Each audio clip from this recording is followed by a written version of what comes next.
وَلَقَدْ يَسَّرْنَا الْقُرْآنَ لِلذِّكْرِ فَهَلْ مِن مُّدَّكِرٍ وَإِلَٰهُكُمْ إِلَٰهٌ وَاحِدٌ لَا إِلَٰهَ إِلَّا هُوَ الرَّحْمَٰنُ الرَّحِيمُ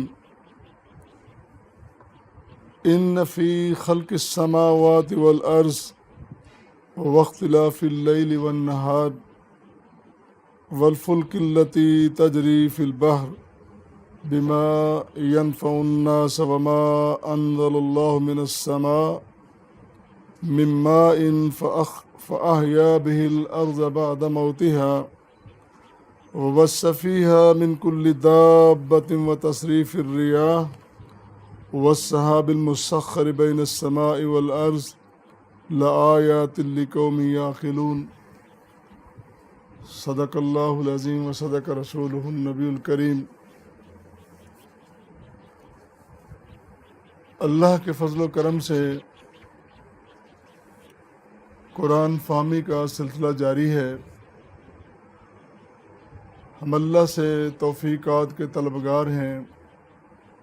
اللہ ہمیں کما حق قرآن پڑھنے، سمجھنے، عمل کرنے کی توفیق عطا فرمائے۔ آج بفضلہ تعالی سورہ بقرہ کی آیات مبارکہ 163 سے 167 تک ان کی روشنی میں چند معروضات آپ کے پیش کی جائیں گی، آپ کے گوش گزار کی جائیں گی۔ گزشتہ آیات مبارکہ میں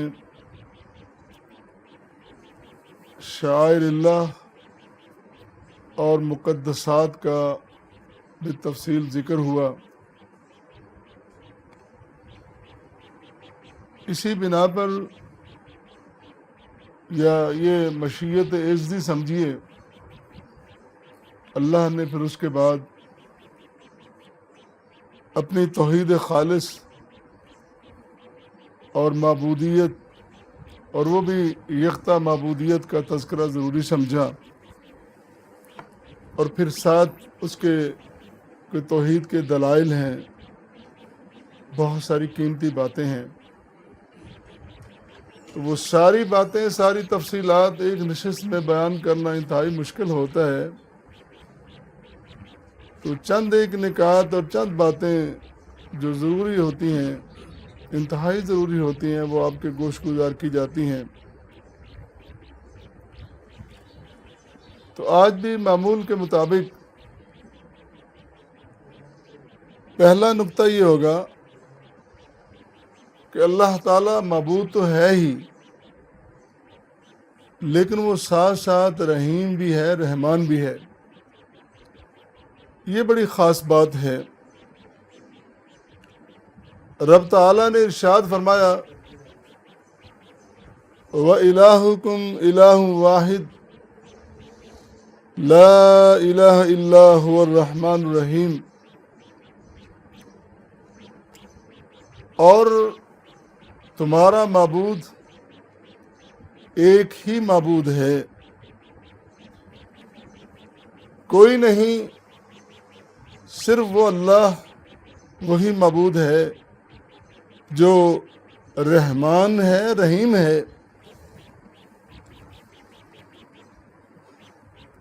تو سب سے پہلے تو جب توحید کی بات ہوتی ہے، جب معبودیت کی بات ہوتی ہے، جب رب تعالیٰ کی الوہیت کی بات ہوتی ہے، سب سے پہلے تمام معبودان باطلہ کی نفی کی جاتی ہے۔ لا الہ، یہ کلمے کی پہلی شرط ہے کہ دنیا کے تمام خداؤں کی، جھوٹے خداؤں کی نفی کی جائے، اس لیے کہ سبھی جھوٹے ہیں، اگر ایک سچا ہے تو صرف وہ اللہ ہے۔ پہلے ان کی نفی کی جاتی ہے، پھر اس کے بعد اللہ کی الوہیت اور اس کی معبودیت کی اس بات کی بات کی جاتی ہے، پھر اس کی بات ہوتی ہے۔ اسی طرح حضرت اسماء بنت یزید بن سکن سے مروی ہے کہ نبی کریم صلی اللہ علیہ وسلم نے فرمایا کہ یہ جو دو آیتیں ہیں، جو ایک میں نے پڑھی ہے اور ایک دوسری اس کے ساتھ ہے، اسم الاعظم فی ہاتین الآیتین، ان دو آیات مبارکہ میں اسم اعظم ہے۔ یہ دو آیتیں، نمبر 1 وَإِلَٰهُكُمْ إِلَٰهٌ وَاحِدٌ لَا إِلَٰهَ إِلَّا هُوَ الرَّحْمَٰنُ الرَّحِيمُ، اس میں نبی کریم صلی اللہ علیہ وسلم نے فرمایا کہ اسم اعظم ہے۔ اور پھر اسی طرح آل عمران کی دوسری آیہ مبارکہ الف لام میم اللہ لا الہ الا هو الحی القیوم، یہ بہت بڑے کلمے ہیں۔ ان کلموں کے مقام کا، ان کی شان کا تو اندازہ ہی نہیں لگایا جا سکتا، ہمارے تصور اور ہمارے احاطے سے باہر ہیں۔ لیکن ان آیات میں، ان کلمات میں جو تصور الوہیت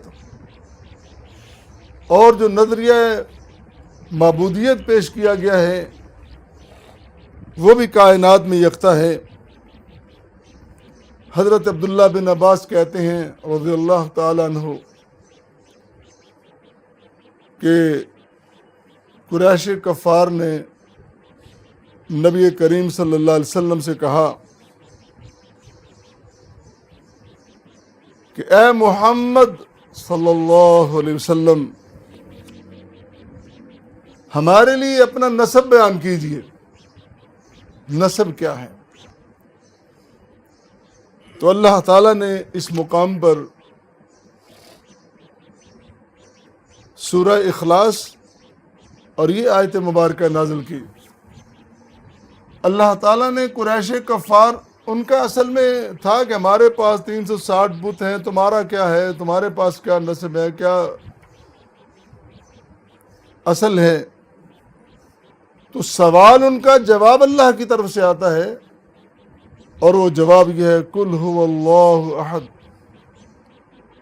اللَّهُ الصَّمَدُ لَمْ يَلِدْ وَلَمْ يُولَدْ وَلَمْ يَكُنْ لَهُ كُفُوًا أَحَدٌ۔ تم انساب کی، خاندانوں کی، قبائل کی بات کرتے ہو، اللہ کا خاندان، اللہ کا نسب یہ ہے کہ وہ یکتا ہے، وہ ایک ہی ہے، نہ اس کی اولاد ہے، نہ والدین ہیں۔ اللہ لا وَإِلَٰهُكُمْ إِلَٰهٌ وَاحِدٌ لَا إِلَٰهَ إِلَّا هُوَ الرَّحْمَٰنُ الرَّحِيمُ، وہ تو ایک ہی ہے، اس کے ساتھ کوئی دوسرا ہو بھی کیسے سکتا ہے؟ تو امام قرطبی نے اس کو روایت کرتے ہوئے ذکر کیا ہے کہ جب ان کا سوال آتا ہے تو ان کے سوال میں یہ بات تھی کہ وہ اپنی بڑائی بیان کر رہے تھے کہ ہمارے 360 اور تمہارے پاس کچھ بھی نہیں ہے، ایک ہی ہے۔ اللہ، تمہارے 360 وہ سب بیکار ہیں، وقت آنے والا ہے کہ وہ سب کٹنے والے ہیں، وہ سب ٹوٹنے والے ہیں۔ اور پھر وہ وقت آیا کہ نبی کریم صلی اللہ علیہ وسلم جب فاتح مکہ بن کے داخل ہوتے ہیں تو پھر سب ان کو گرا دیا، توڑ دیا، ان کے ٹکڑے ٹکڑے کر دیے، سب اٹھا کے کوڑے کی طرح باہر پھینک دیے گئے۔ لا زوال ذات اقدس، جس کو زوال نہیں، جو ہمیشہ ہے، جو حی قیوم ہے، وہ صرف اللہ کی ذات ہے، جو ذوالجلال والاکرام ہے، جس کو کبھی فنا نہیں، جس کو کبھی کوئی کمزوری نہیں، جس کو کبھی مغلوبیت نہیں، کبھی ناکامی نہیں۔ تو یہ جو کلمہ ہے لا الہ الا اللہ، یہ بڑا عظیم کلمہ ہے، اور یہ وہ کلمہ ہے جو کامیابی کی ضمانت ہے۔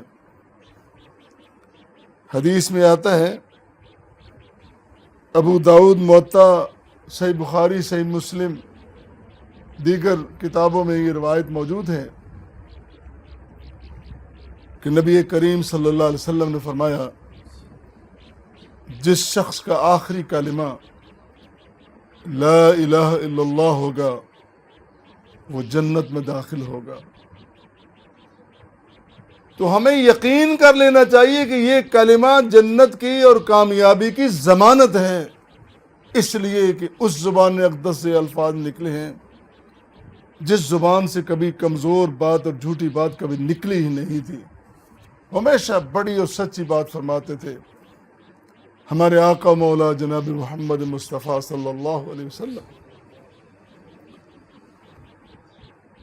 اور اس کلمے میں ایک کمال نقطہ یہ ہے، یہ جو آج کی آیت کریمہ یہ جو میں نے پڑھی ہے سورہ بقرہ کی 163 نمبر آیت مبارکہ، اس میں کمال نقطہ یہ ہے، اس کے دو حصے ہیں، اور پہلا حصہ الہکم الہ واحد لا الہ الا ہوا، یہ کلمہ جس میں اللہ کی توحید بیان کی جا رہی ہے، وحدانیت بیان ہو رہی، معبودیت بیان ہو رہی ہے، الوہیت کا تذکرہ ہے، اس کلمے میں جلال ہے، اللہ کی جلالت۔ اور انسان اگر جب سوچتا ہے تو اس پہ کپ کپی روب اور خوف طاری ہوتا ہے، کس بارگاہ عزتی میں، کس بارگاہ الہی میں، کس بارگاہ کبریا میں اپنا سر جھکا رہا ہوں اور میں کھڑا ہو رہا ہوں، رکوع کر رہا ہوں۔ اس میں جلال ہے اور جلال کا مظہر ہے۔ اسی آیہ مبارکہ میں اللہ نے اپنا جلال بیان کر کے، اپنی کبریائی بیان کر کے، ساتھ اپنی رحمت کا تذکرہ بھی ضروری سمجھا۔ فرمایا هو الرحمن الرحیم، وہ رحمان بھی ہے، وہ رحیم بھی ہے۔ یہ کمال امتزاج ہے اس آیہ مبارکہ میں کہ وہ معبود بھی ہے، وہ رحیم بھی ہے۔ اور یہاں ایک بات واضح ہونی چاہیے کہ رحیم کا مطلب یہ نہیں کہ معبودیت، کہ بندگی میں اگر کوئی کمی آ جائے، آمیزش آ جائے، ملاوٹ آ جائے تو معاف ہوگی، ایسی بات نہیں ہے۔ شراکت داری بالکل اللہ کو پسند نہیں ہے، وہ اصول اٹل ہیں، وہ ضابطے اٹل ہیں، ان میں کوئی ایسی لچک کی بات نہیں ہے۔ لیکن اللہ، اس کا بندہ جب اس کی بارگاہ میں حاضر ہوتا ہے اپنے معروضات لے کر، تو وہ کمال اپنی رحمت سے، مہربانی سے اپنے بندے کی تمام التجاؤں کو قبول فرماتا ہے، یہ اس کی رحمت ہے۔ اسی طرح وہ رب تعالی وہ فرماتا ہے قرآن کریم میں، رحمتی وسعت کل شیء، لوگوں میری رحمت نے کائنات کی ہر چیز کو گھیر رکھا ہے۔ سب سے بڑی چھتری اللہ کی رحمت کی چھتری اس کا سائبان ہے۔ کتب علی نفسہ رحمہ، اللہ نے اپنی ذات اقدس پر چسپاں کر لیا ہے، لکھ لیا ہے کہ وہ رحیم ہے، وہ کریم ہے، اس کی تمام صفات برحق ہیں، سچ ہیں، لیکن سب سے اوپر جو صفت ہے وہ رحمان اور رحیم کی صفت ہے کہ وہ بندوں پہ رحم کرنے والا ہے۔ اسی طرح حدیث مبارکہ، لما قضى اللہ الخلق كتب عنده فوق عرشہ ان رحمتی سبقت غضبی، اللہ نے جب ساری مخلوق کو پیدا کر لیا تو پھر اپنے پاس عرش کے اوپر نمایاں طور پر یہ لکھ لیا کہ رحمتی، ان رحمتی سبقت غضبی، میرا غضب، میرا جلال اس پہ میری رحمت غالب ہے۔ یہ کمال اللہ کی عنایت و مہربانی ہے۔